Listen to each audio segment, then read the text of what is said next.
Ok, quedamos aquí entonces la clase anterior, el tema de la potencia reactiva y la potencia aparente. Entonces, de esta forma, tal como lo conversamos en la clase anterior, se encontró una definición para lo que era la potencia compleja, a la cual nosotros denominamos potencia aparente. Y la potencia aparente, que está definida como V por I conjugado, el voltaje, el fasor voltaje por el fasor corriente conjugado, nos genera entonces dos componentes, la componente real, que le denominamos potencia activa, y la componente imaginaria, a la cual le denominamos potencia reactiva. La componente real es el valor medio de la potencia instantánea en el periodo, ¿ya? Porque es la integración, ¿verdad? Uno partido por el periodo, por la integral dentro del periodo de la señal de potencia del V por I en el tiempo. Y eso se redujo a multiplicar el voltaje efectivo por la corriente efectiva y por el coseno phi del sistema. Y la Q no tiene una definición tan clara. La Q es el producto del voltaje efectivo por la corriente efectiva por el seno de phi, y representa el valor máximo de la componente oscilatoria de la potencia instantánea que oscila al doble de la frecuencia. Entonces, como ven, es una cosa así como bien abstracta. Bien, entonces, eso lo sabían un poco, no sé si lo habían visto en Redes 1, la demostración completa, pero igual por eso la repaso, porque es muy conceptual, es muy complejo la interpretación analítica. Lo que tenemos que ver ahora es cómo traspasamos este conocimiento a los sistemas trifásicos. Entonces aquí tenemos un problema de una conexión en delta, y la potencia, en este caso, trifásica, se calcula sumando las potencias de cada una de las fases. En este caso tenemos que sumar la potencia de la fase AB, más la potencia de la fase BC, más la potencia de la fase CA. La potencia de la fase AB la vamos a calcular por el voltaje de la rama, que sería el voltaje entre A y B, multiplicado por el conjugado de la corriente I sub AB, la corriente que va en esa dirección. La potencia BC sería el voltaje de B con respecto a C por el conjugado de la corriente IBC. Entonces, el sentido de la corriente es el que hay que tener cuidado, porque si yo defino que la corriente va para acá, entonces tiene que ser este voltaje con respecto a esto. El A con respecto a B, aquí sería el B con respecto a C, y el C con respecto a A. Si ustedes giran la dirección de corriente, por supuesto tienen que cambiar la polaridad. Si la corriente va a ir para allá, ustedes tendrán que decir que el voltaje B con respecto a A por la corriente B con respecto a A conjugada.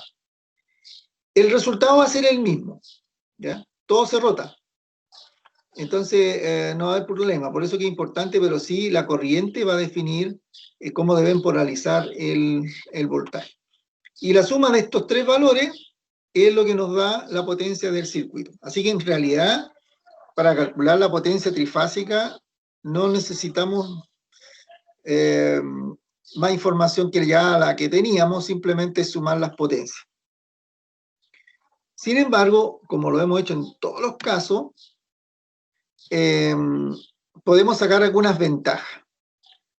En el caso que la conexión esté en estrella, ¿ya? El concepto es el mismo, sumar la potencia de la fase A, de la rama A, de la rama B y de la rama C. Y en este caso, la potencia de la fase A, como las corrientes estamos suponiendo que van hacia la carga, tendrá que ser el voltaje de A con respecto a O, multiplicado por el conjugado de la corriente I sub A. El voltaje B con respecto a O, multiplicado por la corriente conjugada de I sub B. Y el voltaje C con respecto a O, multiplicado por el conjugado de la corriente. Así que conceptualmente no hay nada nuevo, simplemente que la configuración es distinta y hay que ser cuidadoso con las direcciones de las corrientes. Pero al final lo que hay que hacer es sumar las tres potencias.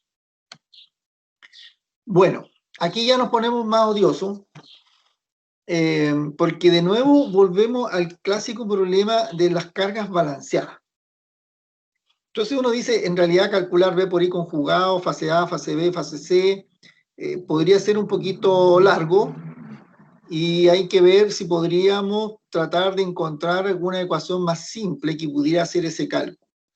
Bueno, eso de encontrar algo más simple siempre es posible, en la medida que las condiciones del problema lo permitan, pero siempre trae sus líos, porque esto, de nuevo, nos va a generar una complejidad de tener que manejar nuevos conceptos y saber cuándo aplicarlo, ¿ya? Yo creo que aquí el gran problema es cuándo debemos aplicar estas ecuaciones que simplifican los cálculos, ¿ya? Pero no los conceptos como que se hacen un poco más complejos, pero los cálculos más simples, como eso, por ejemplo, de decir que si yo tengo un circuito balanceado en delta y conozco la corriente por una fase, la corriente de línea simplemente es raíz de 3 veces la corriente de fase restando 30 grados si la secuencia es positiva. O sea, ya no tengo que andar preocupando de hacer más cálculos de suma y resta de números complejos. Simplemente lo resuelvo todo casi en el mundo real, multiplicando dos valores y restando, agregando o sumando 30 grados. Lo mismo pasa cuando pasamos voltajes de fase a voltajes de línea. Voltaje de línea es raíz 3 veces el voltaje de fase y se adelanta 30 grados con respecto al voltaje de fase en secuencia positiva. Pero eso es válido siempre que los sistemas sean balanceados. Acá vamos a hacer el mismo ejercicio y por supuesto la demostración tiene su costo, que hay que pagarlo, pero una vez que lo tenemos internalizado lo podríamos usar siempre y cuando tengamos claro cuándo se debe aplicar y cómo. Entonces vamos a suponer que tenemos un sistema balanceado donde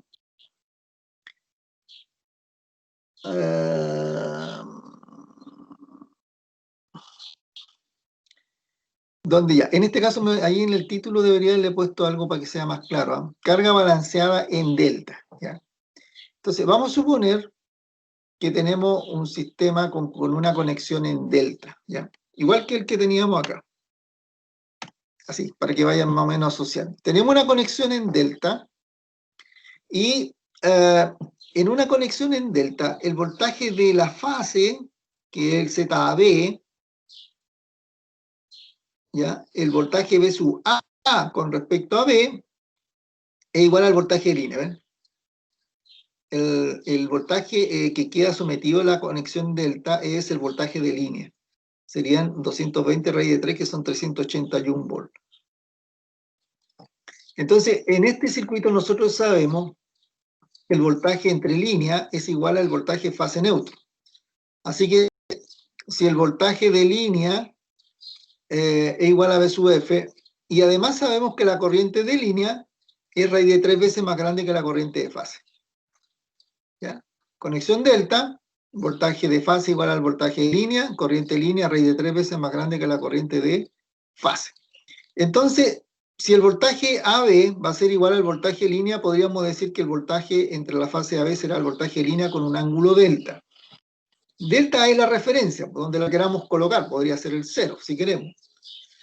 En el caso BC sería el voltaje de línea menos 120 grados, y en el voltaje CA será el voltaje de línea más 120 grados. La corriente de fase AB es igual a la corriente de fase, que sería delta menos phi. ¿Ya?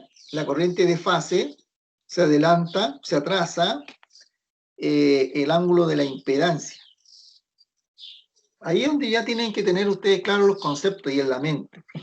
¿Ya? ¿Cómo se obtiene la corriente? La corriente, ¿no es cierto?, es siempre el voltaje partido por la impedancia, lo cual significa que finalmente si uno le saca los módulos, sería el voltaje partido por Z, los módulos, y el ángulo va a ser el ángulo que tenía el voltaje menos el ángulo de la impedancia, porque como estamos dividiendo por Z, el ángulo pasa arriba negativo. Si tenemos una carga inductiva, va a pasar para arriba, por ejemplo, de 45 grados, el ángulo arriba va a quedar menos 45. Entonces la corriente va a quedar atrasada en 45 grados con respecto al voltaje. Bueno, en el caso BC va a pasar lo mismo, va a ser la corriente de fase con un atraso de 120 grados y CA va a ser la corriente con un adelanto de 120 grados. Hacemos ahora el producto, B sub AB por IAB conjugado. Aquí tenemos B línea con ángulo delta, y la corriente de fase, que sería I de fase de menos delta más phi, porque la hemos conjugado. La corriente de fase era delta menos phi. ¿Ya? No se olvide que la corriente la obtuvimos dividiendo este voltaje por la Z, y la Z es Z ángulo phi. Entonces nos queda en ángulo, en I sub F sería voltaje de línea partido por Z, ZAB. Y los ángulos sería delta menos el phi de la Z que pasó para arriba negativo. Entonces aquí tenemos que B sub AB tendría BL, ángulo delta I sub F, menos delta más phi, conjugado de esto, lo que nos deja finalmente como resultado voltaje de línea por la corriente de fase. Y se me van los delta.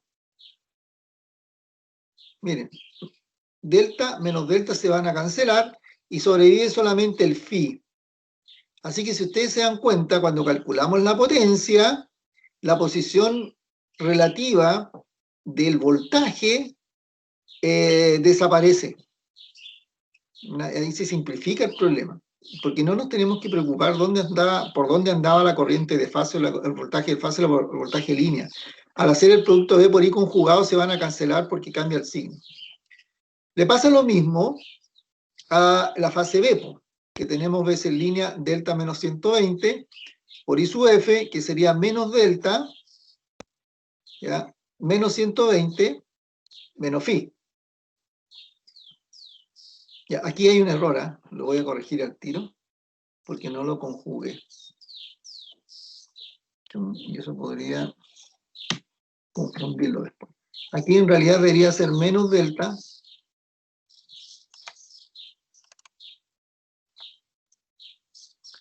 Bueno, tuve un accidente el fin de semana y esta cuestión está pero absolutamente malo. No tengo facultades de intervención en el sistema ahora. Se murió mi computador. Tuve que reconfigurar todo de nuevo. Hacer ¿cómo le llaman? Tienen esa función que uno vuelve al mismo día que lo compró y se pierde toda la información. Y no puedo trabajar en el Office porque no me habilita la licencia. Tengo ahí un desastre. No he podido trabajar. En el fondo tuve 3 días sin poder trabajar. Y ahora no puedo modificar, no puedo trabajar en el Word, o sea, en el Office. Tengo problema con la licencia. Entonces no puedo cambiar nada. Entonces aquí va un signo menos y aquí un signo más. Ese signo menos de acá se va a cancelar con este y este más se va a cancelar con este y finalmente va a quedar B por I ángulo phi. Y finalmente en CA pasa lo mismo, solamente que el ángulo va en sentido más 120. Estos dos se van a cancelar y va a quedar phi. Si ustedes se dan cuenta, B sub A, B, I sub AB, B sub BC y BC, BCA y CA tienen la misma expresión matemática. Voltaje de línea, corriente de fase, por ángulo phi. Está ruido.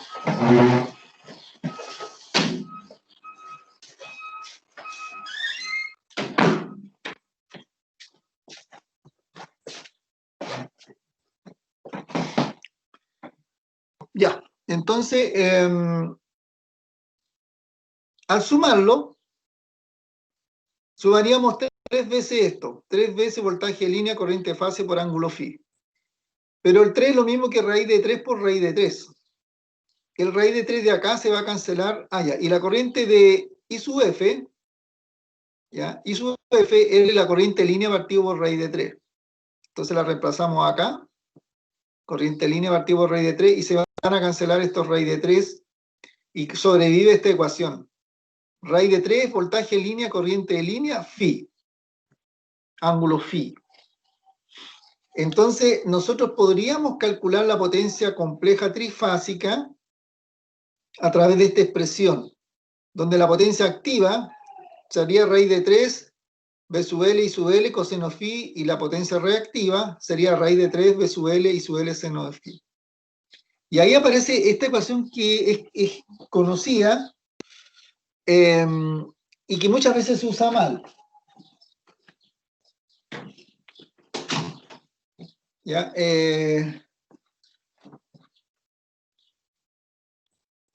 Esta ecuación solamente se va a poder usar en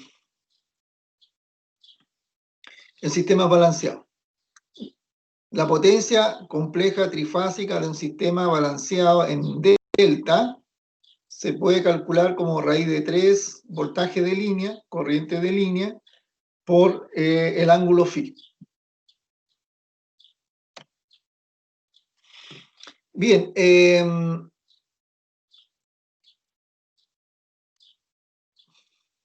abajo dice, para una carga conectada en estrella se puede demostrar que se obtiene la misma relación con una salvedad de que el voltaje de línea es raíz 3 veces el voltaje de fase y la corriente de línea igual a la corriente de fase. O sea, en el fondo, estoy diciendo, demuestre en la casa que en este circuito se obtiene la misma relación. No lo incluí en el apunte porque quiero desafiarlo, que lo hagan ustedes mismos, es decir, aprovechen de aprender. Pero hay que hacer lo mismo, hay que reemplazar ahora I sub A. Y en este circuito lo que ocurre es que el voltaje de fase es el voltaje de línea partido por raíz de 3. ¿Verdad? Y se adelanta en 30 grados. Y la corriente de línea, I sub A, es igual a la corriente de fase. La corriente I sub A es la que pasa por la rama A, por lo tanto, en los circuitos en estrella se da la condición de que la corriente de línea igual a la corriente de fase y que el voltaje de línea es raíz de 3 veces más grande que el voltaje de fase. Y con esa regla, pueden hacer lo mismo acá. Es casi lo mismo, solamente que por aquí abajo se hacen los cambios. Y van a llegar a la misma relación. Así que no importa si el circuito está en estrella, está en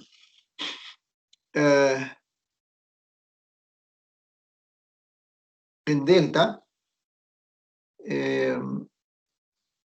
la ecuación va a ser igual. Esa es la gracia que tienen calcular la potencia. ¿Ya? Ay. Ya, bueno, aquí le dejé una batería de problemas propuestos. A ver, potencia trifásica.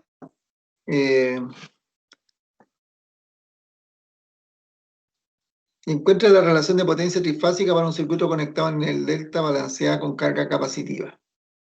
Encuentre, en el fondo, el primer problema, le estoy pidiendo que haga lo mismo que hice acá, pero en vez de suponer aquí, cuando hicimos esta demostración, estamos suponiendo que la carga está en delta y que el factor de potencia, aquí abajo, era inductivo.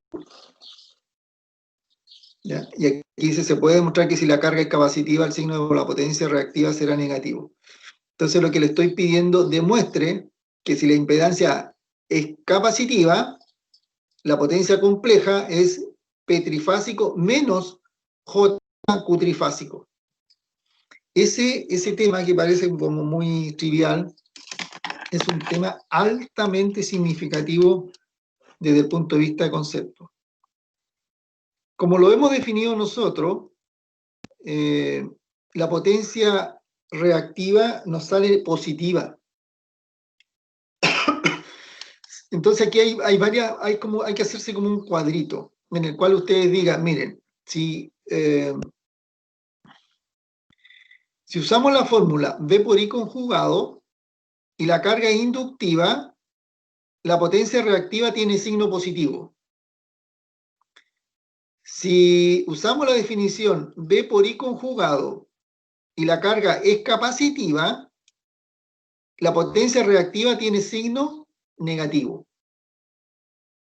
Eso es importantísimo, porque en el fondo, cuando uno está observando los sistemas eléctricos y tiene los indicadores mímicos, la potencia reactiva siempre está cambiando de signo.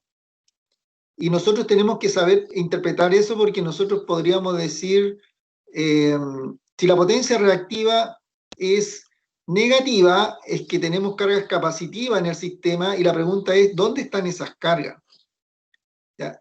Cuando los sistemas tienen cargas capacitivas, siempre es más delicada la condición operacional que cuando tenemos carga inductiva. Entonces uno siempre se preocupa mucho porque las cargas capacitivas están asociadas a los condensadores.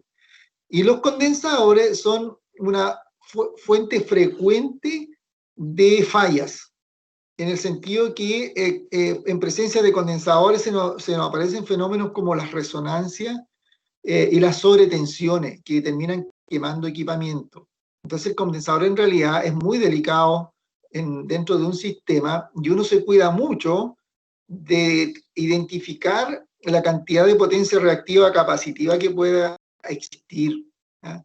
Entonces, cuando en un sistema se nos meten cargas capacitivas, por las razones que sean, porque hemos colocado condensadores para regular voltaje, porque la capacidad de las líneas de transmisión es muy alta, o algún otro efecto, siempre nos vamos a preocupar mucho, porque siempre que hay capacidades de valores significativos, tenemos posibilidades que ocurra algún tipo de resonancia que nos genere algún tipo de falla, alguna quemación. Normalmente una resonancia no va a significar que se van a quemar equipamientos. Entonces, por eso es que es importante hacer la demostración, demostrar que efectivamente cuando yo, en vez de poner acá, en este problema, yo estoy usando el ángulo menos phi acá, porque supuse que cuando calculamos acá, ¿no es cierto? Cuando calculamos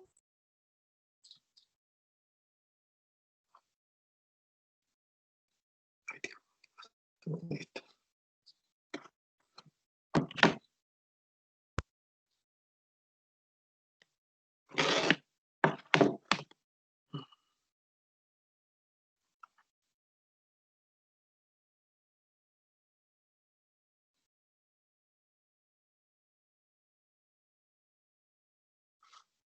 No sé qué le pasa a la pizarra que se descontroló.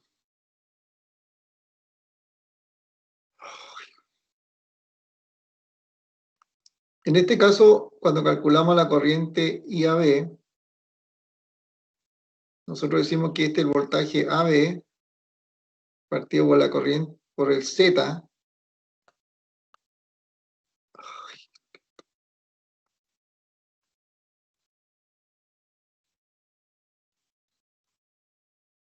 ZAB.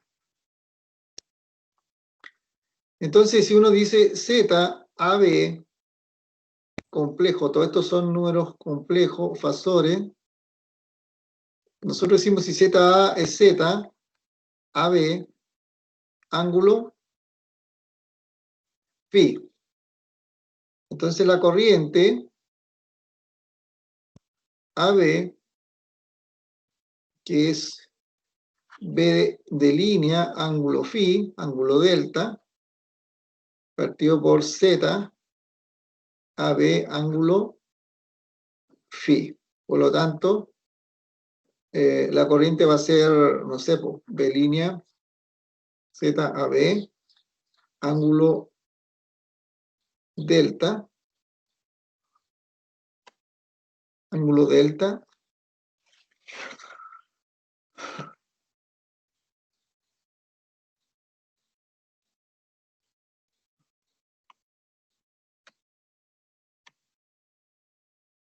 ángulo delta menos phi. Entonces, ese menos phi que apareció acá es porque yo supuse que la impedancia es inductiva. No sé bien que la impedancia inductiva son R más J XL y que la impedancia capacitiva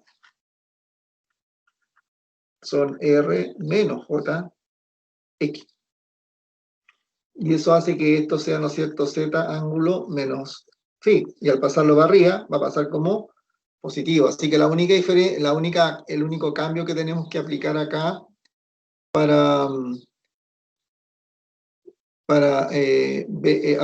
resolver este problema con cargas capacitivas es que este signo sea más. ¿Ya? Y después cuando lo conjuguen, se va a convertir en menos, igual se van a cancelar. Pero es significativo porque finalmente ustedes van a tener que demostrar que acá les va a aparecer un signo negativo al cierre de la ecuación, cuando estén usando cargas capacitivas. Y eso es muy importante, esa cuestión no se les puede escapar, es fundamental.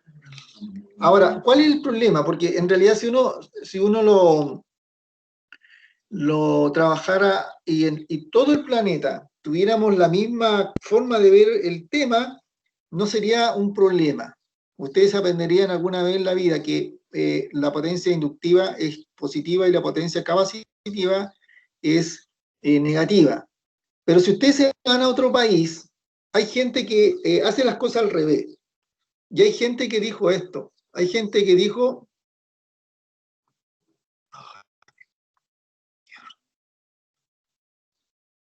que la potencia se define así. Hay gente que definió la potencia compleja como B conjugado por I. Yo no los quiero marear tanto pidiéndole que hagan la demostración de esto. Pero si mañana a alguno de ustedes se le ocurre ir a hacer un doctorado a España, Alemania o alguno de los países europeos, Brasil, se van a tener que acostumbrar que ellos usan esta definición, porque nadie impide que se use esta definición.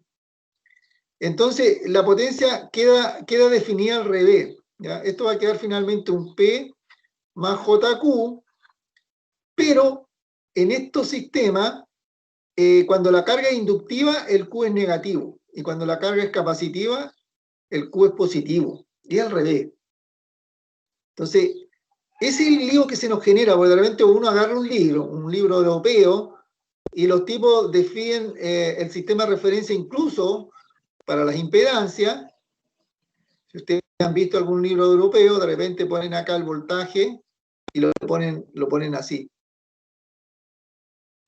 Así polarizan ellos, el voltaje lo polarizan al revés, ponen la fecha al revés. Entonces, en realidad, a uno se le genera un lío. Y hay que empezar a hacer la deducción de la fórmula en sentido inverso, que la referencia combinada de potencial está así. Aquí está el mayor potencial y el menos potencial. Y es una forma distinta de definir, porque yo les dije, el tema de la electricidad es un tema de convenciones. Mientras más nos podamos poner de acuerdo en las convenciones que vamos a utilizar para interpretar los resultados y para calcularlo, mejor. Pero si un país dice que yo voy a suponer que el sistema de referencia combinada es al revés y que donde hay más potencial de donde están saliendo, donde están llegando los electrones, también está bien, pues es el tema. Miran el mundo al revés nomás, pues. Pero los resultados van a converger a lo mismo, pero hay que interpretarlo al revés. Entonces, ese es uno de los temas. Entonces, por eso que al final uno tiene que saber con quién conversa. Esto es igual como el tema de la religión. Pues, conversa un católico con un evangélico, un católico tiene que saber cómo piensa un evangélico y un evangélico cómo piensa un católico, si no van a verse la pirámide en el primer momento. Cada uno debe entender cómo cada uno tiene su visión existencial, su cosmovisión, y aprenderán a respetar lo uno del otro y hacer las traducciones que correspondan para cuando hablan, porque cuando se hablan con visiones distintas, el mismo problema se interpreta de dos formas distintas. Y acá a rato la electricidad nos pasa esa cuestión, que como tenemos el mundo dividido con distintos estándares, tenemos los estándares americanos de la IEEE, del Instituto de Ingeniero Eléctrico Electrónico, y tenemos los estándares europeos del IEC, ¿ya? Del International Energy Commission, la Comisión Electrotechnical Internacional, ¿ya? La International Electrotechnical Commission. Entonces, la IEC es una organización tan poderosa y grande como lo es la IEEE, el I3E. Cada uno tiene su sistema normativo y no son 100% coincidentes. Entonces, cuando nosotros analizamos normas, vamos a hacer un diseño, un proyecto, nosotros tenemos que definir primero sobre qué estándar vamos a hacer el diseño. Y después especificar claramente qué estándar se utilizó, porque sobre ese estándar te van a medir. No te pueden medir con el estándar americano si tú dijiste que ibas a diseñar un sistema con el estándar de la IEC. Y así hay normas también que, por ejemplo, los alemanes tienen también algunas normas muy particulares, y los ingleses. Entonces, en el fondo, nos estamos moviendo. Y algunos países, por ejemplo, tan grandes ya como India, también la India tiene su propia IEC. Entonces, ahora uno dice, ¿cómo se ponen a hacer? Es que no se olviden que India son 1.000 millones de personas, y los chinos son 1.500 millones, o sea, casi entre los dos países hacen casi el 50% de la población mundial, dos países. Entonces, perfectamente un par de países pueden decir, ¿qué me vienen a joder a mí? Si yo tengo el 40% de la población vive en mi país, así que yo defino las reglas como me conviene. Entonces, nos encontramos en varios dilemas. Ahora, felizmente, como el desarrollo tecnológico, científico, se dio más en los países occidentales, Europa, partamos por Europa y después se extiende un poco a través de los países anglosajones, ¿no es cierto?, a través de las colonias inglesas. Ese desarrollo se extiende a Norteamérica, Canadá, Australia, Nueva Zelanda, y otras colonias más en África. Entonces, se fueron expandiendo estos estándares de estas superpotencias, ¿ya? Los europeos por un lado, Inglaterra sale con lo suyo, y después ya todo lo que sale de Inglaterra, ¿no es cierto?, se colonizó a través de todas las colonias a través del planeta, y los países como nosotros, que no hemos tenido esa facultad de ser potencias mundiales en algún momento de la historia, para marcar, ¿no es cierto?, ciertos lineamientos, somos absorbedores de todo este tipo de conocimiento y a veces deambulamos entre distintos estándares. Si ustedes me preguntan en Chile qué normas se usa, la verdad es que se usan casi todas. Entonces, ustedes se van a tener que acostumbrar, desgraciadamente, a manejar una gran cantidad de estándares. ¿Por qué? ¿Cuál es el problema que se nos da a nosotros? Ustedes se van a ir a una empresa minera, por ejemplo, a trabajar. La empresa minera tiene que construir una línea de producción, pensemos, de chancao, ¿ya? Van a la mina, está ahí el rajo, lo explotan, hacen las explosiones, bajan la granulometría del mineral, después lo pasan por chancador primario, chancador secundario, chancador terciario, molino bola, molino refino, y finalmente van al concentrado, y después de ahí podrían ir, ¿no es cierto?, ya al electrowin. En toda esa fase de producción, ustedes tienen que llenarla de equipo eléctrico, porque nada funciona sin electricidad. Tienen que comprar motores, tienen que comprar toda la línea de control, tienen que comprar toda la línea, digamos, de protección. Y ahí se les va a armar un lío, porque supongamos que ustedes son el superintendente de planta y tienen que hacer la ampliación, a ustedes le van a llover los proveedores de equipamiento. Va a llegar la gente de la Siemens, que son alemanes, va a llegar la gente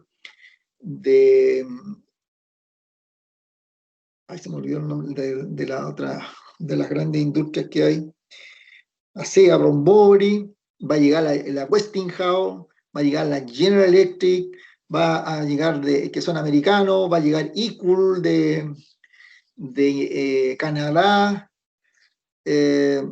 Berlin-Geram de Francia, Ticino, General Electric de Francia. O sea, van a tener 10 proveedores ahí rogándole que se casen con ellos. Entonces ustedes van a ver de repente, ya llega la gente de General Electric, o llega la gente de Merlin-Leram, o llegará la gente de Siemens, o de ABB, hacia Rombori, los suecos, y todos son estándar europeos. Así que ustedes no se van a preocupar, ya, bueno, entre un alemán, entre los suizos, los franceses, saben que estamos hablando del mismo estándar. Pero de repente a usted le empezó a gustar la tecnología americana y dice, me gustaría un General Electric, me voy a comprar protecciones que son muy buenas, la Cell, por ejemplo, dice esta protección es de muy buena alta calidad, la Cell, pero se compró un motor Siemens, po. Entonces meten en su equipo un motor Siemens o toda la tecnología y se le ocurrió a usted, porque usted estudió en la Universidad de Antofagasta y justo el profe le vendió la mula de que las protecciones Cell eran muy buenas, o la protección que se usa tanto ahora, ¿no es cierto?, de la General Electric, los IQ, etc. Entonces, mezcla la protección americana con equipamiento europeo. Dos estándares distintos de diseño. Entonces, eso es lo que nos ocurre mucho en las plantas, que son realmente unos Frankenstein, cuando ustedes se metan ahí, porque van a tener equipos de una marca, equipos de otra marca, no sé, toda la línea de control se la compraron a, no sé, a un proveedor francés, toda la línea potencia se la compraron a la General Electric, y ahí tienen que empezar a conjugar. Entonces, a la larga, tienen que manejar los dos estándares con el mismo nivel de conocimiento, porque lo contrario no pueden hacer esa interpretación. ¿Por qué ocurre eso? Porque básicamente a veces los proveedores te ofrecen ciertas condiciones a las cuales tú no puedes negarte en términos de garantía, no sé, pues de soporte técnico, de reemplazo de componentes, de el stock, una cosa fundamental en estos temas, que de repente tú compras algo más barato y resulta que un repuesto se demora 6 meses en llegar, no tenía stock, te quedas cachado. Entonces al final le compras el tipo que es más caro, pero que te garantiza stock, no sé, en 48 horas o lo que sea. Y eso hace que tú de repente deambules entre distintos proveedores y equipos para poder resolver tu problema. En el fondo, no hay un proveedor que te pueda resolver todos los problemas bien. Y eso hace que los diseñadores de proyectos, la empresa de ingeniería de proyectos, empiecen a hacer mezclas, ¿ya? Porque no hay una única marca que pueda darte la mejor solución en todos los frentes en que tú andas buscando. Así que, infelizmente, tengo que darles esa noticia de que cuando les toque trabajar van a tener que enfrentarse un poco en ese mundo que sobrepasa un poco a la experiencia que nosotros tenemos, ¿ya? Porque ya ser ingeniero proyecto, ¿no es cierto?, estos hijos que diseñan las plantas, calculan todo, y tienen que casarse con las tecnologías, porque aquí no es solamente como lo que estamos viendo acá, porque uno ve un circuito, lo dibuja, hace los cálculos y ya. Esa en realidad es la fase 1. La fase 2 va a ser qué equipo va a colocar, que es todo lo que es selección de equipamiento para poder armar todas las instalaciones. Mire, una cosa tan simple. Por ejemplo, yo estoy haciendo ahora, me voy a construir una casa. Yo no me dedico a la ingeniería de proyectos desde hace muchos años. Cuando tenía la edad de usted, yo partí, lo primero que uno hace cuando está estudiando todavía incluso, uno se parte haciendo proyectos de ingeniería y a veces incluso instalaciones. Yo partí haciendo instalaciones, o sea, yo sé toda la línea completa, desde unir conductores, tubería y armar una instalación para un edificio completo, con mis propias manos. Entonces, uno parte con esa parte, y cuando uno está diseñando, y piensen ustedes, y hagan, y me imagino que en algún momento le van a hacer ese ejercicio, en el cual ustedes tienen que diseñar una instalación eléctrica, la más chanta que hay de todas, que es la de su casa. Esa es la instalación más chanta, ¿ya? Y usted le dice, a ver, vamos a poner un interruptor, una portalámpara fija y un enchufe. Entonces, usted dice, ya, ¿qué enchufe compro? Se va al Soima, 10 marcas distintas de enchufe. Base recta, no sé cuántas marcas. Tipo conductor, ahí no hay mucho porque el conductor tipo NIA, que es el que estándar que se utiliza en toda instalación eléctrica domiciliaria interior, cumple como el estándar normal. Si no hay canalización subterránea, una serie de cosas, no tenemos que poner cables especiales, ¿no es cierto?, contra la humedad, cosas así.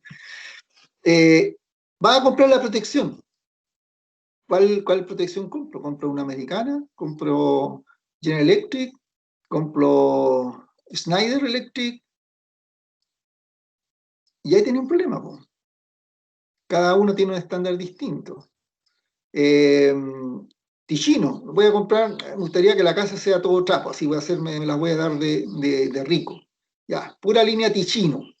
Todos los interruptores Ticino, los enchufes Ticino, todos los sistemas, digamos, de comunicación, que ahora todo le vamos a poner cableado, ¿no es cierto?, para el internet embutido, todo, y telefonía completo.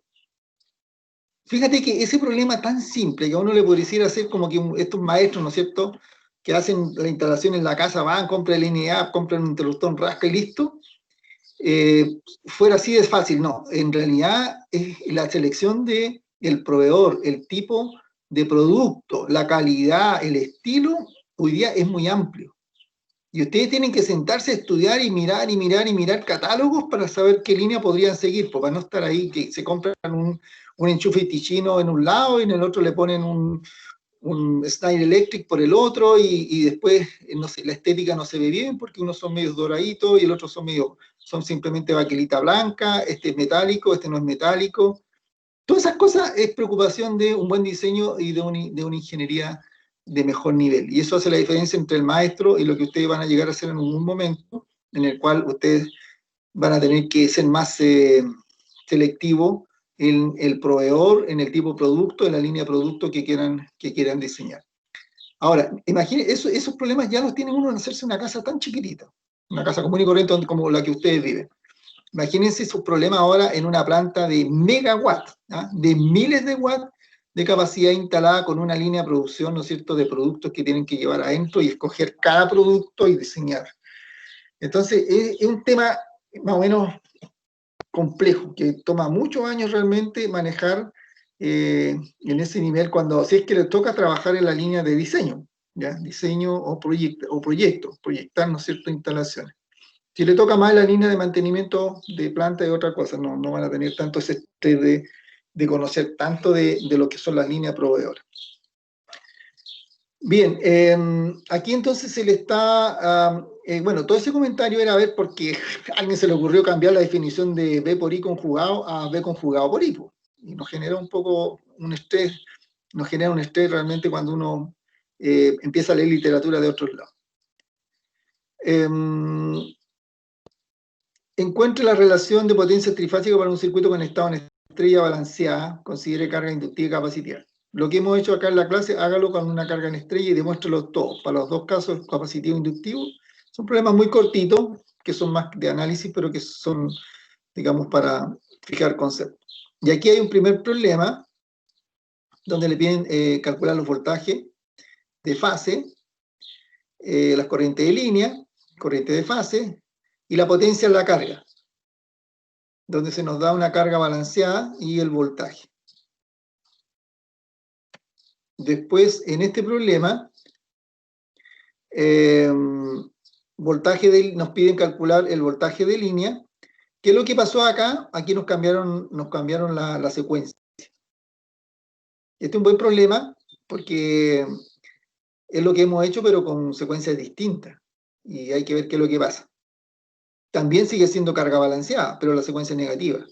Entonces habría que saber qué pasa con un sistema en el cual yo le cambio la secuencia. ¿Qué pasa con la potencia? Bueno, estos problemas los tienen que hacer. Si no los hacen, nunca van a aprender. Pues son problemas muy simples, pero que están llenos de conceptos. Y ustedes lo único que tienen que hacer es sentarse a analizar los resultados que les salgan. Este problema se le agregó la resistencia en la línea. Este problema ya lo hemos resuelto antes. ¿Ya? Ninguno de estos problemas no ha sido resuelto. Todos han sido resueltos y lo único que hay que hacer ahora es calcular las potencias por fase. Y ahí se van a dar cuenta ustedes las diferencias. En este problema tengan cuidado en aplicar el raíz de 3 acá, no se vayan por el lado del raíz de 3b por i. Calculen la potencia en forma desagregada, es decir, b sub ab por el i sub ab conjugado. Y ahí que solo les vaya dando el ángulo. Después, este problema, como les digo, hay que hacerlo por malla, como ustedes ya saben, pero básicamente este problema está resuelto. Son los mismos datos de un problema que está resuelto antes en la slide anterior. Y solamente tienen que calcular ustedes el concepto de potencia. ¿Ya? Las potencias consumidas acá, en la carga, las pérdidas en la línea de transmisión, ¿ya? Y la potencia que entrega la fuente. Ya. Y finalmente este problema. Estos son todos problemas con cargas balanceadas. ¿Ya?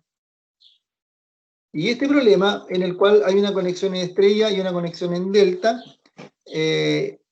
y se le pide lo mismo, calcular la potencia, las corrientes por todos lados, de fase, de línea en cada tramo, y las potencias. Aquí lo único que se le agregó a este problema, se pide la potencia consumida en la carga conectada en estrella y la carga conectada en delta, pérdidas por la línea de transmisión y potencia entregada por la fuente, el factor de potencia de la fuente, factor de potencia visto a la entrada de la carga en delta y factor de potencia en la carga en estrella, y indicar si es inductivo o capacitivo. Este es un problema de una prueba.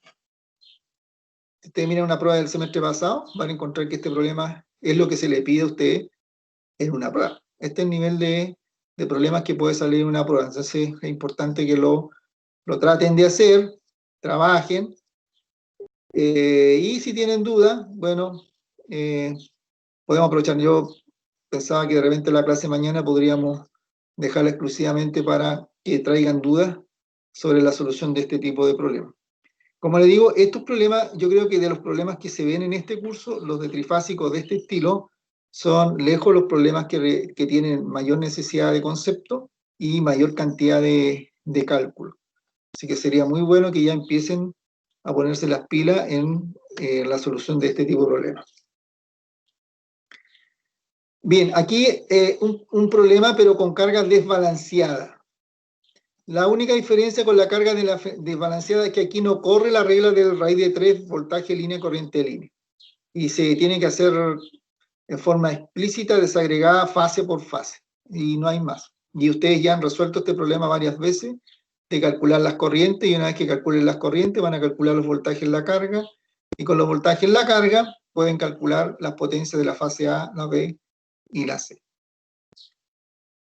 Todos estos problemas, que parecen simples algunos, otros no tan simples, son todos problemas tipo prueba. O sea, este es el nivel de complejidad de cualquier problema que les puede salir una prueba y le cambiarán los datos.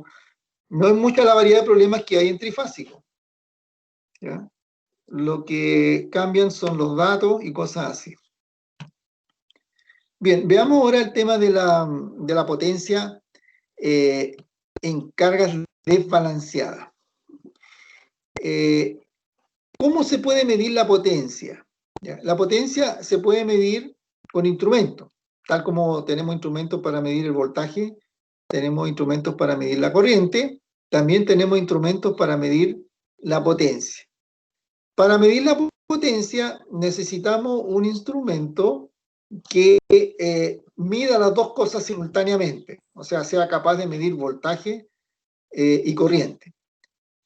Antiguamente existían unos instrumentos que se llamaban batímetros, que tenían esa facultad de que eran amperímetro y voltímetro simultáneamente, y a través de una serie de manipulaciones geométricas al interior del equipo, podrían ellos calcular cuánto era el producto de B por I coseno phi.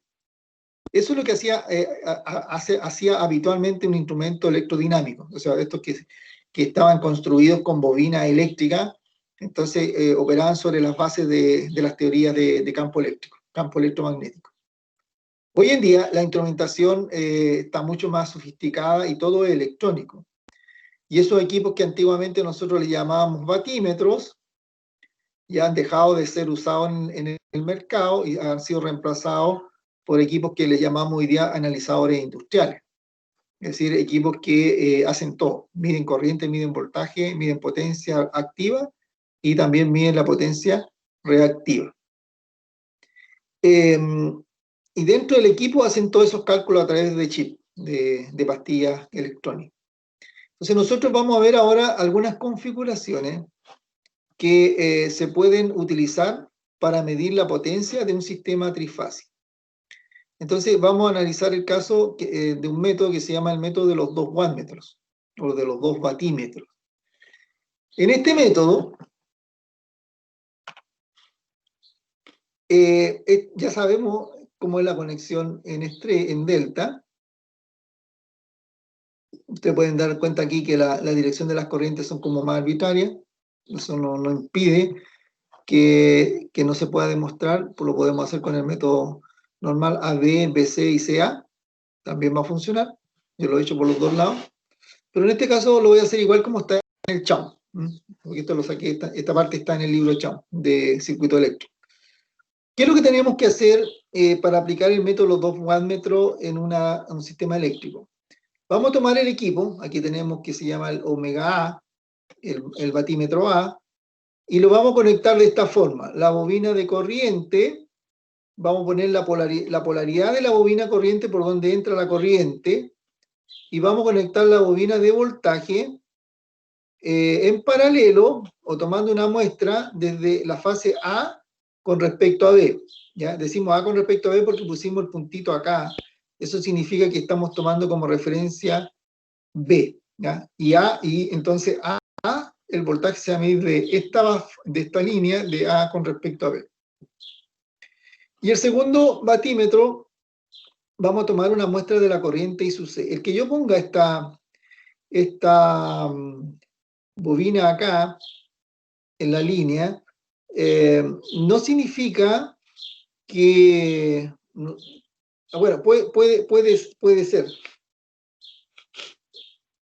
Pero lo que tenemos hoy día en tecnología le llamamos algunos le dicen los picarones, tenaza, como quiera uno llamarle, pero tenemos bobinas de muy alta calidad que lo que uno hace es poner una tenaza, ¿ya? Que se abre, ¿verdad? Uno pone el conductor y después la cierra, y eso saca la muestra de corriente. O sea, en realidad hoy día no necesitamos interrumpir el circuito. Básicamente, con una buena tenaza, uno va y toma el campo magnético, rodea el conductor y saca la señal de cuánta corriente está circulando por ahí. Entonces, por eso que nosotros decimos, vamos a tomar una señal de voltaje, pero dibujamos como que pusiéramos una bobina en serie con la línea, pero en realidad en la práctica eso no va a ocurrir. Y vamos a tomar una muestra, la corriente C, una muestra del voltaje AB y una muestra del voltaje C con respecto a B. La polarización del batímetro es fundamental. Si ustedes polarizan mal, ustedes se van a dar cuenta con la fórmula que queda un desastre, ¿no? Y lo que entrega el instrumento no sirve para nada. Bien, entonces, ¿qué pasaría si hiciéramos eso? El batímetro A, ¿qué nos va a medir? El voltaje entre A y B y la corriente I sub A por el coseno del ángulo que existe entre B sub AB y I sub A.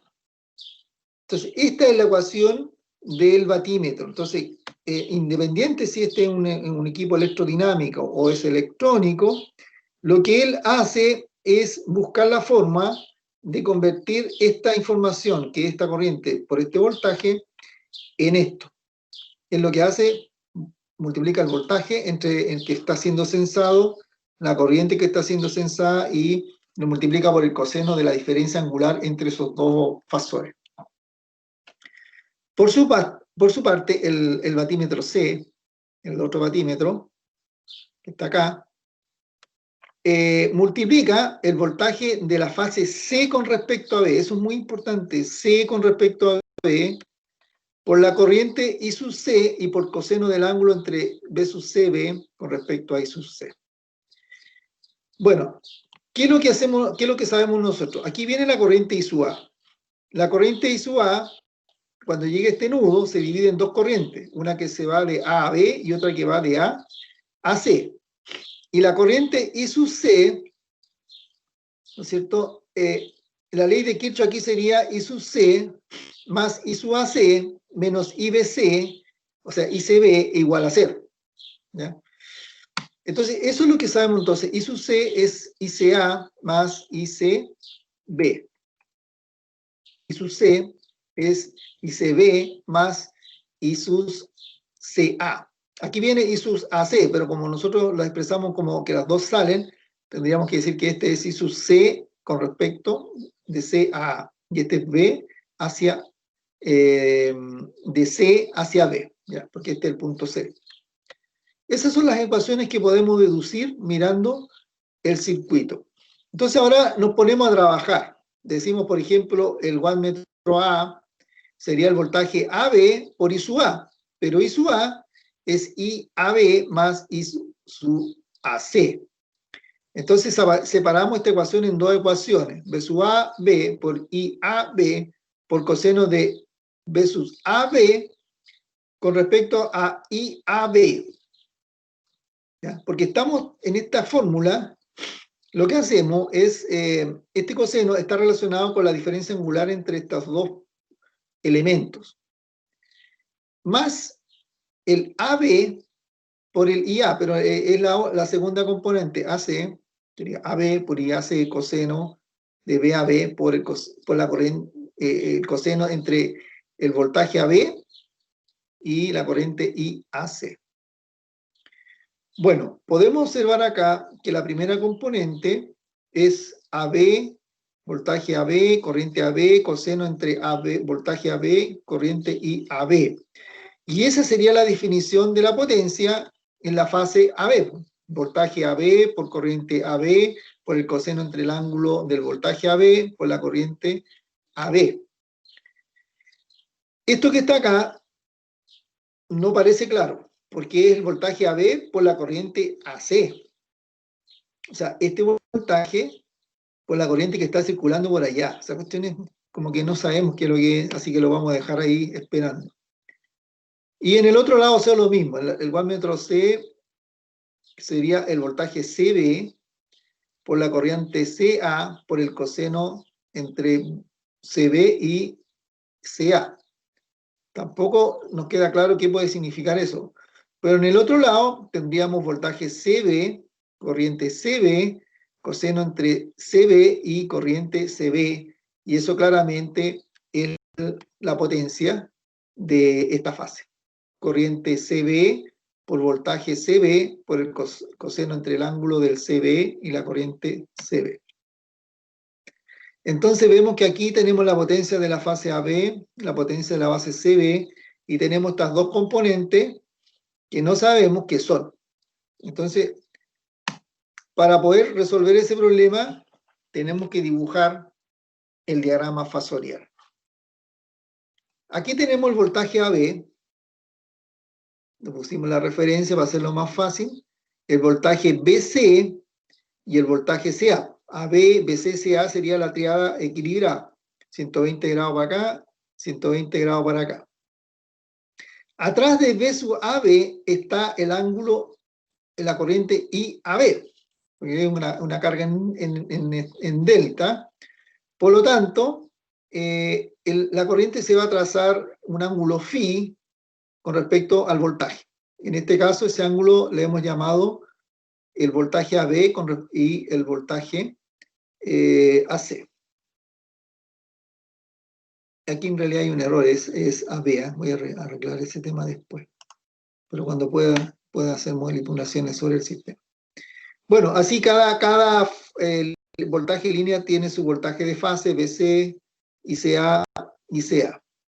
Pero a mí, la ecuación que yo tengo es esta. Dice que el batímetro A está midiendo la potencia de la fase AB y esta cosa. Y esta cosa sería el voltaje de línea AB por IAC. ¿Ya? ¿Dónde está IAC acá?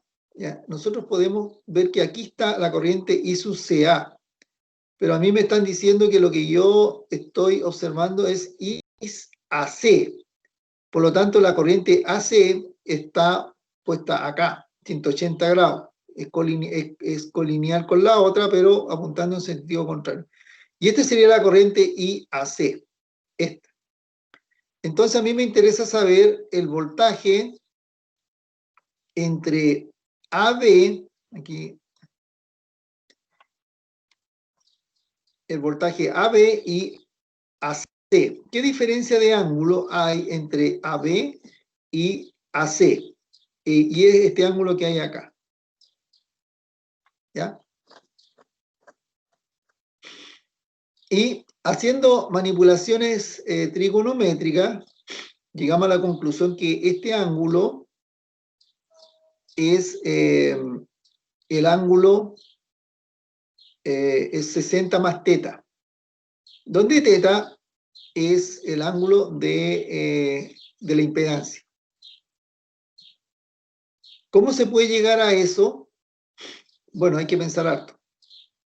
¿Ya? Aquí tenemos 0, aquí tenemos, de aquí para acá tenemos 120, ¿cierto? De aquí para acá tenemos 120, pero aquí tenemos atrasos de teta, por lo tanto, esta corriente con respecto a este eje tendría 120 menos teta, ¿ya? Ese sería el ángulo que habría acá. Y de aquí para acá hay 180, ¿ya? Entonces, si aquí tengo 120 menos teta, más algo acá me tiene que dar 180. Y al restar 180 menos 120 me da 60. Y me queda 60 más teta. Entonces, por esa razón llegamos acá a este ángulo. Por eso digo, es un tema de trigonometría, que hay que ir mirando para allá, para acá, para acá. Y ahí nos damos cuenta que ese ángulo es que el ángulo entre AB y AC es 60 más teta, más el teta de la fase AC. Y el otro caso que tenemos que observar es el voltaje CB con la corriente CA. El voltaje CB, este es el BC. El CB es este que está acá, está a 180 grados, está mirando para el otro lado. Entonces aquí tengo el voltaje CB y la corriente CA. Y la corriente CA es esto que está acá. Entonces al final lo que tenemos que buscar es qué ángulo hay entre este voltaje, que es el CB, y la corriente CA. Entonces de nuevo, vamos a la geometría, ¿no es cierto? Nosotros sabemos que de aquí para acá hay 120, ¿verdad? Y este ángulo que está acá, está 120 acá, ¿verdad? Sería 120.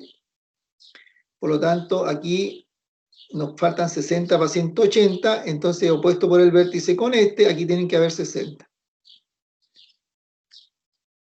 Hay 60 grados ahí, y de aquí para acá hay 120 menos 60, y ahí nos queda finalmente que hay 60, 120 menos 60 serían 60, menos el teta AC. Y llegamos a esta relación. Entonces sabemos que el omega A sería la potencia AB, voltaje línea por la corriente que va de A a C, coseno de AC, y acá el wattmetro C es potencia CB, más esto, voltaje línea, corriente CA, coseno de 60 menos teta AC. Bueno, aquí de nuevo vamos a identidades trigonométricas. El coseno de la suma, coseno de A más alfa más beta es coseno de alfa, coseno de beta menos seno de alfa, seno de beta. Entonces hacemos esa descomposición acá. Y acá lo mismo, coseno de menos sería coseno, coseno, más seno, seno. El módulo de la corriente AC es lo mismo que el módulo de la corriente CA, e I sub L, o I la corriente IAC. Así que lo que se hace acá es que se suman estas dos cosas, pero esto hay que descomponerlo en la suma. Por un lado vamos a tener coseno, coseno, más seno, seno, y por el otro vamos a tener coseno, coseno, seno, seno. Bueno, se me van a ir los senos, ustedes se dan cuenta que tienen signos cambiados, y como I sub CA igual aquí a C, entonces se van a eliminar y van a sobrevivir los cosenos. Entonces esto se va a convertir B sub L y sub L, 2 cosenos de 60, coseno de coseno AC. Y el coseno de 60 grados me parece que es raíz de 3 medio. Se me van a ir los medios y me queda raíz de 3. No, un medio, perdón, coseno de 60 un medio. Se va el medio y nos va a quedar B sub L y AC coseno de teta AC. Como B sub L es lo mismo que B sub CA o AC, entonces vamos a tener voltaje AC, corriente AC, coseno del teta AC, y eso pasa a ser la potencia de la fase AC. Finalmente, llegamos a la conclusión que si sumamos la potencia de los dos vatímetros, lo que nos da es la potencia AB más CB más AC, que sería la potencia trifásica del circuito.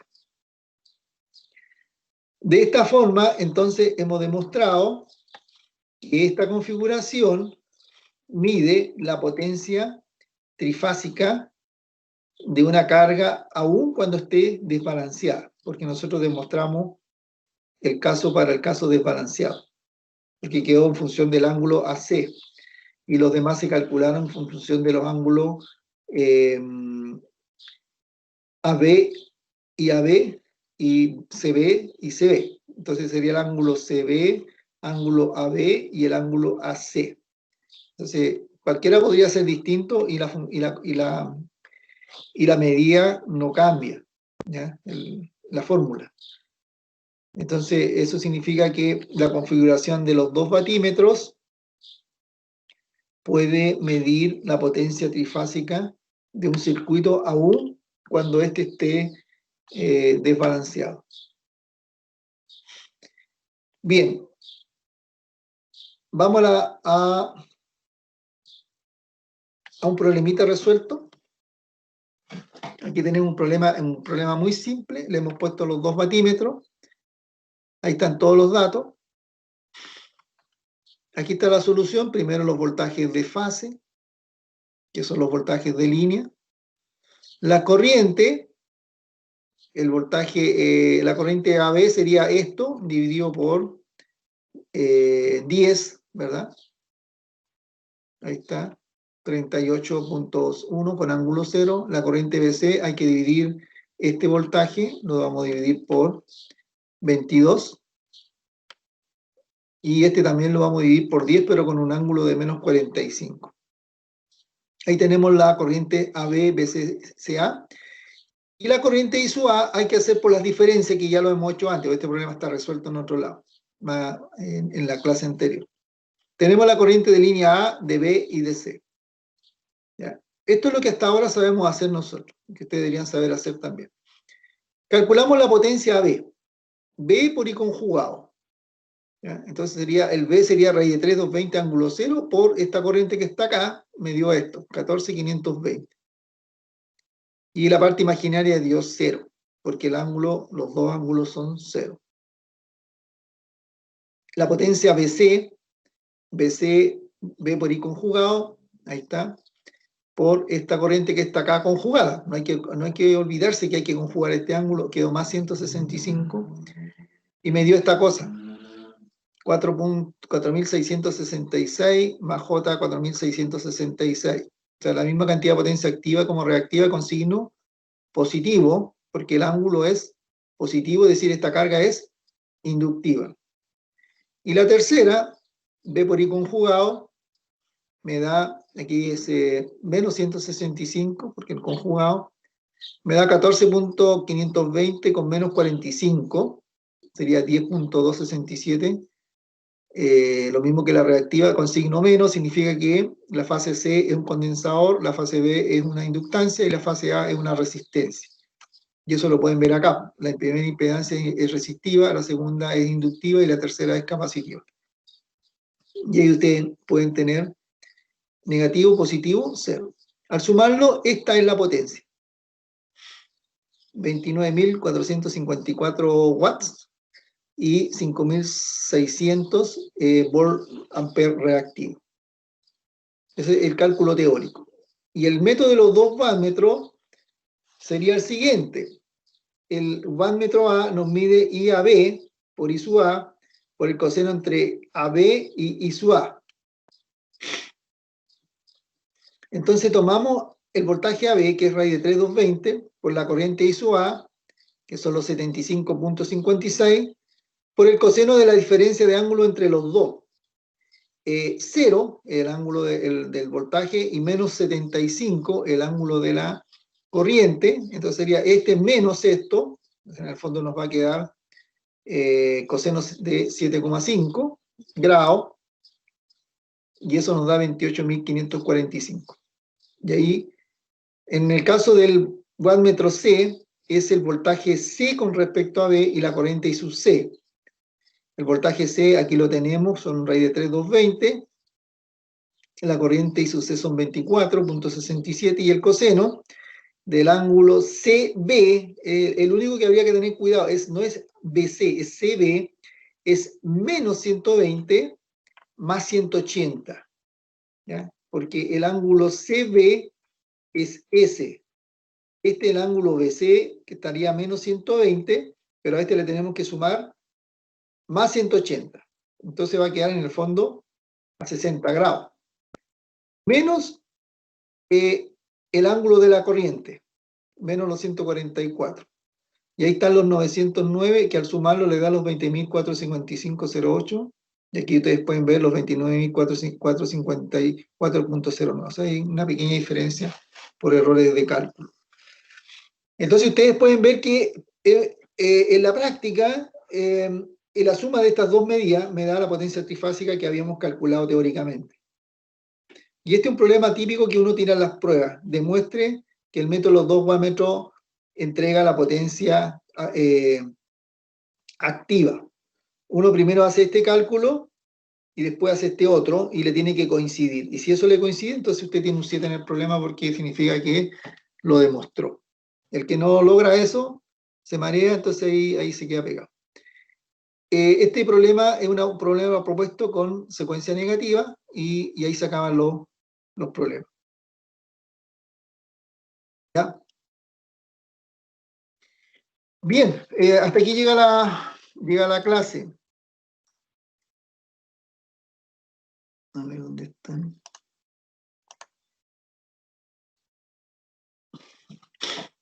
Bueno, me habían preguntado por la prueba. Mañana vamos a hacer la prueba. Entonces mañana, después de clase, yo le voy a asignar a ustedes un problema. O sea, las reglas son las siguientes. Nosotros vamos a fabricar un conjunto de 5 problemas. Vamos a dividir el curso en 12 grupos de 5 alumnos cada uno. Ustedes se van a llevar esos problemas y van a tener 24 horas para entregar un resultado. Cada grupo va a entregar los problemas resueltos en forma ordenada.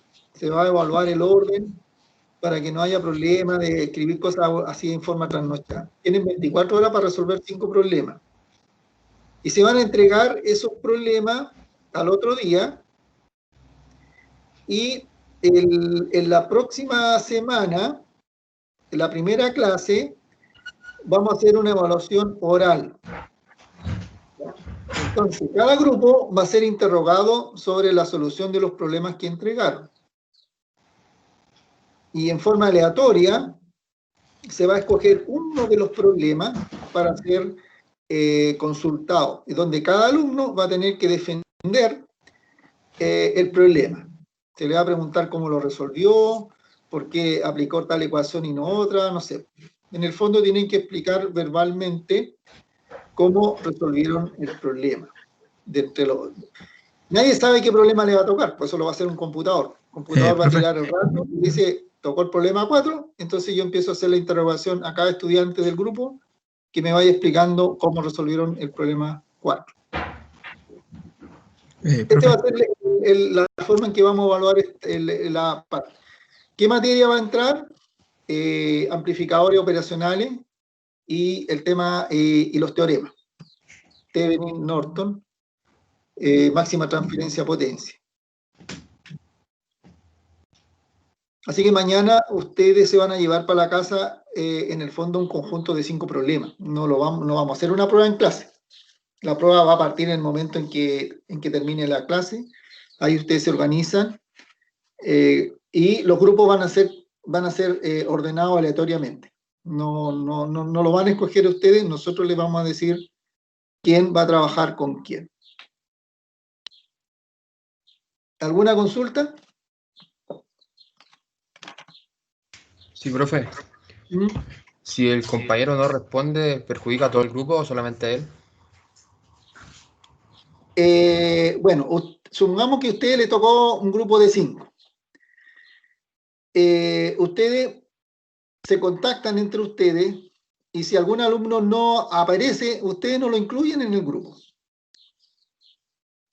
¿Entienden? Si les tocó, suponte, tocara la peor de todos los desastres sería que de los 5 alumnos ninguno se contacta y queda un alumno trabajando, el único que quiere hacer la prueba. Suponte que los otros 5 se retiraron del curso, pensemos una cosa así.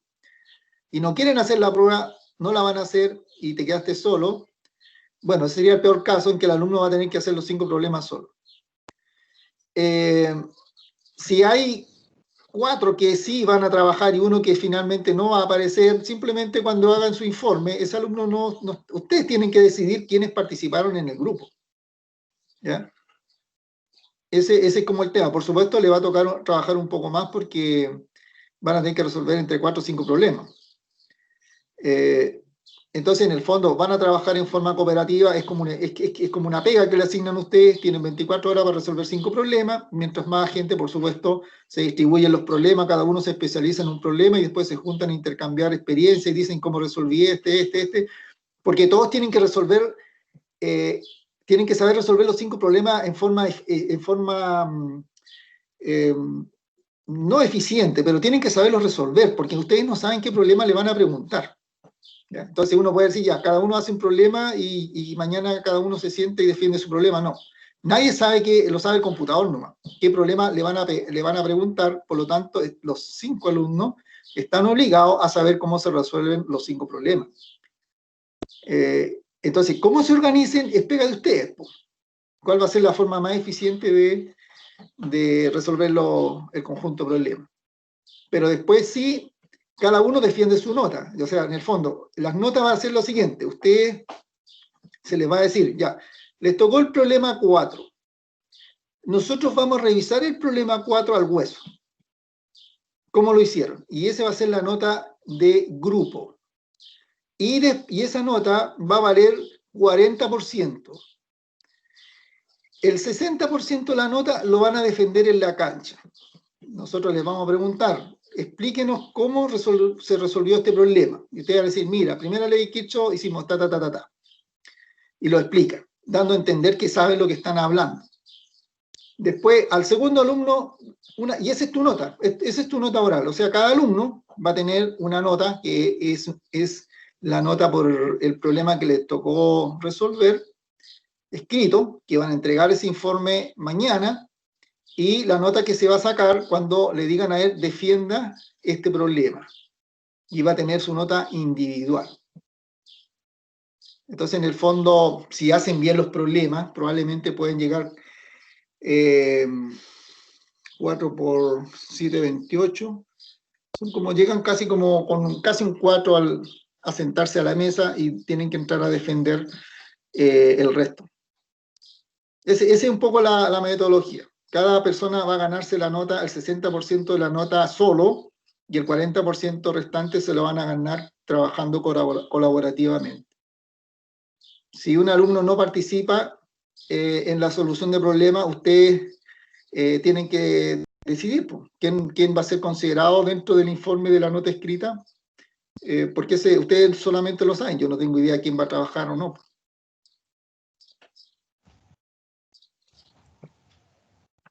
Profesor. ¿Sí? Disculpe, ahí después usted mañana va a dar a conocer todos los grupos, ¿cierto? Con plataforma o algo así. Sí, yo les mandaría un correo donde iría el grupo que le tocó.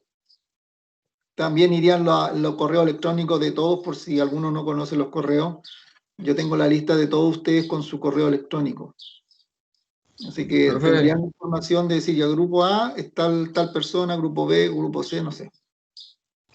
profe, ¿no existe la posibilidad de hacerlo grupo 1? No, porque no queremos sesgos.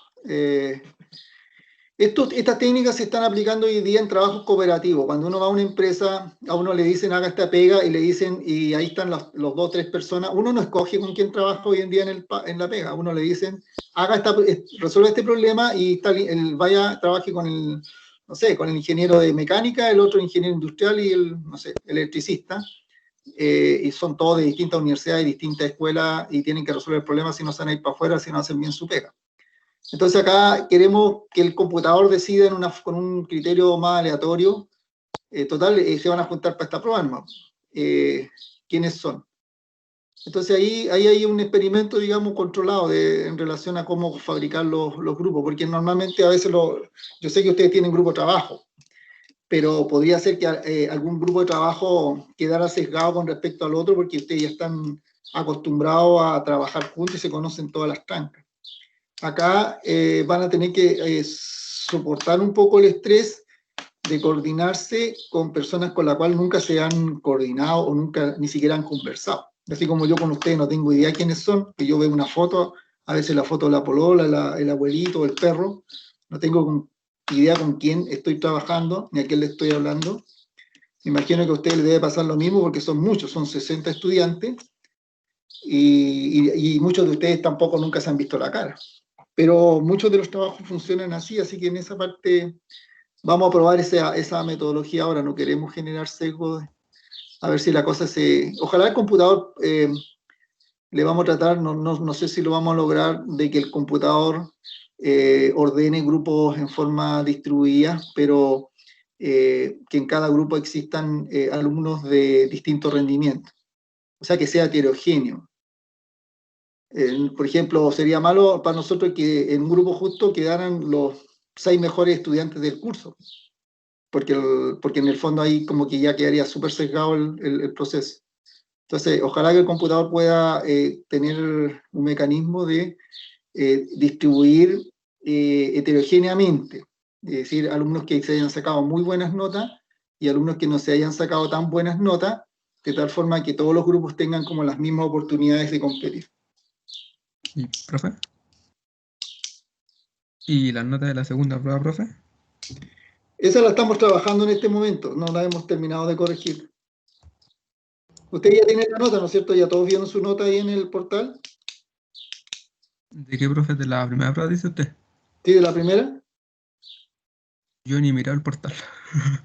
Pero acá pues, está en el Teams, estaba la planilla. Ah, sí, la planilla sí la vi, profe. Sí, pues ahí está su nota. Y está incluso está el desagregado de problema por problema. Que serán como 40 puntos que tenía esa prueba. Y cada uno está evaluado, uno sabe dónde hizo algo, dónde no hizo nada. Profe, entonces, mañana va a distribuir los 5 integrantes de cada grupo y los 5 problemas igual. Sí. Y tenemos 24 horas para desarrollarlos y entregar un informe escrito. Y después de vuelta de las festividades, uno tiene que defender ese ejercicio. Sí, haríamos el día martes.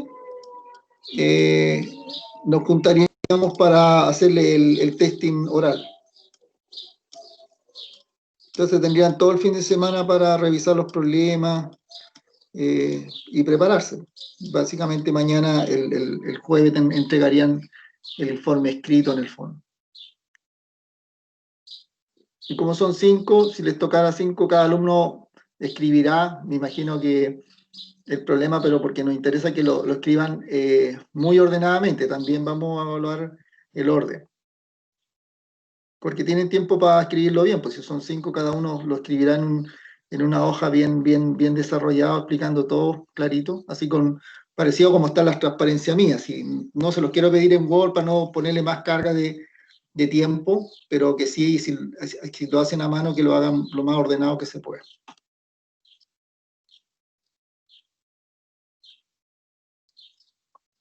¿Les quedó clara la idea? Simplemente ahora pónganse a repasar todos los problemas que se han resuelto, los propuestos. Y también, por supuesto, yo puedo dejar abierto el canal para consulta. ¿Ya? Yo, como les digo, no me interesa complicarles la vida, me interesa que me demuestren que saben. Eso no se lo puedo perdonar. Si no me demuestra que saben, no puedo hacer nada por ustedes, pero sí los puedo asesorar y ayudar.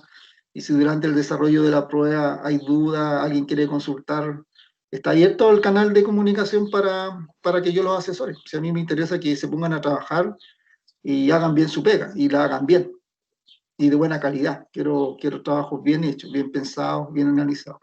Que demuestren que se comprometen con su trabajo, nada más. Así que no sé qué más se les podría ofrecer. Asesoría, en caso que estén medios pegados con alguna solución. Y bueno, y el resto lo hacen ustedes. Los alumnos que no se presenten, por supuesto, ellos van a tener que defenderse solo después. Los que mañana vengan tienen la oportunidad de trabajar en un grupo. Eso es una ventaja. Si alguien por alguna razón mañana está con lío, no sé, siempre tienen una excusa para tener un problema. Puede defender su nota otro día, pero lo va a tener que hacer solo.